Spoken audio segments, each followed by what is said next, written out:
सुप्रभात। मैं डॉक्टर राजपाल, राजकीय महाविद्यालय हिसार। आज हम हिंदी साहित्य के इतिहास में छायावादी युग के बारे में चर्चा करेंगे। आधुनिक हिंदी साहित्य में छायावाद का महत्वपूर्ण स्थान है। रीतिकालीन, श्रृंगारिक, वासनामय एवं स्थूल काव्य की प्रतिक्रिया स्वरूप भारतेंदु एवं द्विवेदी युग में समाज सुधार, देश प्रेम, मर्यादित श्रृंगार, अतीत गौरव आदि विषयों का आविर्भाव हुआ है। द्विवेदी युग भाव और शैली दोनों दृष्टियों में सुधार का युग था, परंतु इसी युग के कवियों का दृष्टिकोण वस्तुपरक एवं सुधारवादी होने के कारण इस काल की कविता में इतिवृत्तात्मकता, नैतिकता एवं निरसता की प्रधानता हो गई। फलस्वरूप इस युग को भी प्रतिक्रिया हुई और छायावाद का आविर्भाव हुआ। छायावाद स्थूल के प्रति सूक्ष्म का विद्रोह है। छायावाद स्थूल के विरुद्ध सूक्ष्म की प्रतिक्रिया है। छायावाद में सामूहिकता के विरुद्ध व्यक्तिकता, बौद्धिकता के प्रति भावुकता, कल्पना, रूढ़ियों के विरुद्ध स्वच्छंदता, अभिधात्मक भाषा शैली के विरुद्ध लाक्षणिक तथा व्यंजना प्रधान भाषा शैली की प्रतिक्रिया थी। छायावाद को परिभाषित करने का प्रयास विभिन्न विद्वानों ने अपने अपने मत से किया। उसी में हम आचार्य रामचंद्र शुक्ल के विचार को स्पष्टीकरण करेंगे। छायावाद का प्रयोग दो अर्थों में समझना चाहिए। एक तो रहस्यवाद के अर्थ में, जहाँ उसका संबंध कथा वस्तु में होता है, अर्थात जहाँ कवि उस अनंत और अज्ञात प्रियतम को आलंबन बनाकर अत्यंत चित्रमयी भाषा में प्रेम की अनेक प्रकार की व्यंजना करता है। छायावाद शब्द का दूसरा प्रयोग काव्य शैली या पद्धति के व्यापक अर्थ में हम करते हैं।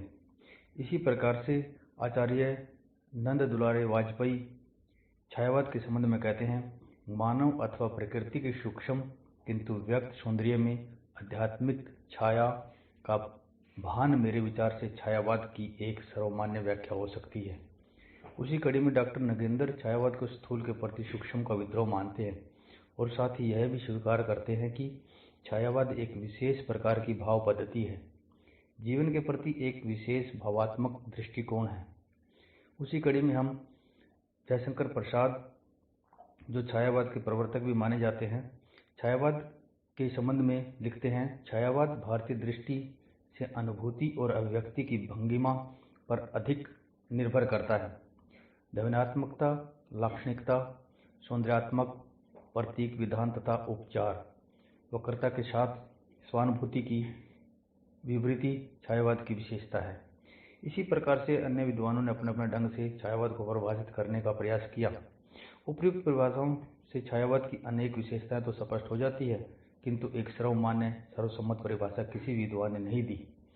उपयुक्त परिभाषाओं से यह भी व्यक्त होता है कि छायावाद स्वच्छंदतावाद के काफी समीप है। छायावाद की विशेषताओं को समन्वित करते हुए इसकी परिभाषा निम्नलिखित प्रकार से दी जा सकती है। हिंदी कविता में छायावादी कविता एक अंतर्मुखी प्रवृत्ति है, जिसमें अपने पूर्ववर्ती युग की प्रतिक्रिया अभिव्यक्त होती है। इसमें प्रकृति का मानवीकरण है। लाक्षणिक प्रतीकात्मकता शैली के साथ साथ इसमें गीति तत्व की प्रधानता भी है। इसी प्रकार से हम देखते हैं कि छायावाद की विभिन्न प्रमुख प्रवृत्तियां हो सकती हैं। नंबर 1, व्यक्तिकता। छायावादी काव्य में स्व की अभिव्यक्ति अन्य कवियों से अधिक है। कवि अपनी व्यक्तिगत अनुभूतियों, जैसे अपने हर्ष, शोक, सुख, दुख आदि को अभिव्यक्ति प्रदान करता है। विषय वस्तु खोज वह बाहर जाकर नहीं, अपने मन के भीतर ही करता है।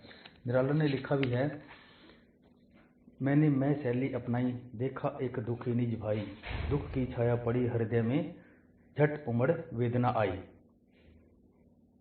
इसी प्रकार से प्रकृति सौंदर्य और प्रेम व्यंजना छायावादी काव्य में अभिव्यक्त हुई है। प्रकृति सौंदर्य और प्रेम की व्यंजना छायावादी कविता की एक प्रमुख विशेषता मानी जाती है। छायावादी कवियों ने प्रकृति को काव्य में सजीव बना दिया है। प्रकृति सौंदर्य और प्रेम की अधिक व्यंजना के कारण डॉक्टर देवराज छायावादी काव्य को प्रकृति काव्य कहते हैं। छायावादी काव्य में प्रकृति सौंदर्य के चित्रण के अनेक रूप मिलते हैं, जैसे आलंबन रूप में प्रकृति चित्रण, उद्दीपन रूप में प्रकृति चित्रण, प्रकृति का मानवीकरण, नारी के रूप में प्रकृति का सौंदर्य वर्णन, अलंकारिकता चित्रण, प्रकृति का वातावरण और पृष्ठभूमि के रूप में चित्रण, रहस्यात्मक अभिव्यक्ति के साधन के रूप में चित्रण। इस प्रकार से हम देखते हैं कि छायावादी काव्य में प्रकृति अपनी पूर्ण गरिमा के साथ विराजमान है। पंत की कविताओं से प्रकृति चित्रण का एक उदाहरण प्रस्तुत है। बांसों का झुरमुट, संध्या का झुरमुट, है चह कर रही चिड़िया, टीवी सी टुर टुर टुर।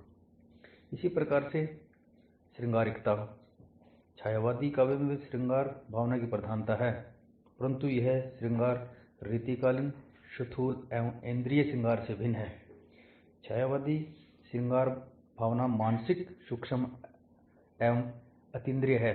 यह श्रृंगार भावना दो रूप में व्यक्त हुई है, नारी के अतीन्द्रिय सौंदर्य चित्रण द्वारा और प्रकृति पर नारी भावना के आरोप के माध्यम से।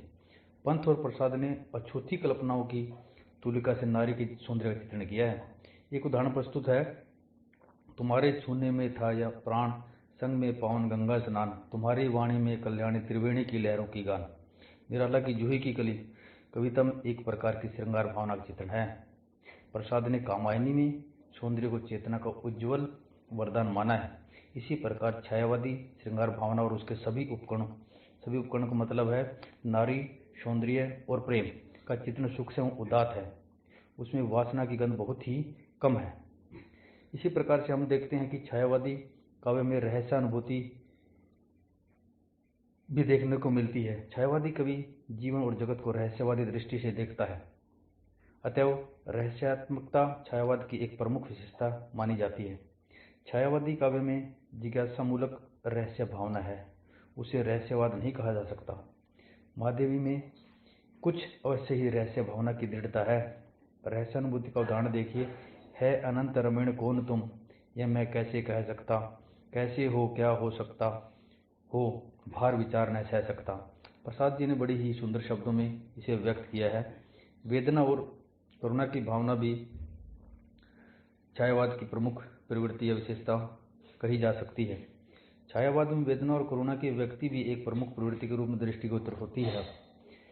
दुखवाद छायावाद का एक प्रमुख तत्व है, परंतु यह दुखवाद घोर निराशा से भरा आत्मपीड़क चित्कार मात्र नहीं है, वह सेवावाद अथवा मानवतावाद पर आधारित है।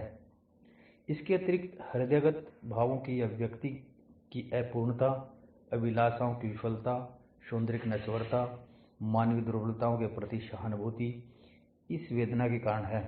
पंत ने वेदना को काव्य का शाश्वत तत्व माना है और कहा है, वियोगी होगा पहला कवि, आहा से उपजा होगा गान, उमड़कर आंखों से चुपचाप बही होगी कविता अनजान। महादेवी तो पीड़ा में ही अपने प्रिय को ढूंढती है। तुमको पीड़ा में ढूंढा, तुमसे ढूंढूंगी पीड़ा। इसी प्रकार से उन्होंने अपनी पीड़ा को, वेदना को और करुणा को छायावाद के माध्यम से व्यक्त किया है। राष्ट्रीय जागरण का चित्रण भी छायावाद में देखने को मिलता है। छायावाद यद्यपि अंतर्मुखी प्रवृत्ति है और राष्ट्रीय जागरण का संबंध बाह्य जगत से है, फिर भी छायावादी कलाकार युग की स्वतंत्रता के आह्वान से अपने को दूर नहीं रख सका। माखनलाल चतुर्वेदी, निराला और प्रसाद की रचनाओं में तो राष्ट्रीय चेतनाओं और राष्ट्रीय भावना का सुंदर निरूपण हुआ है।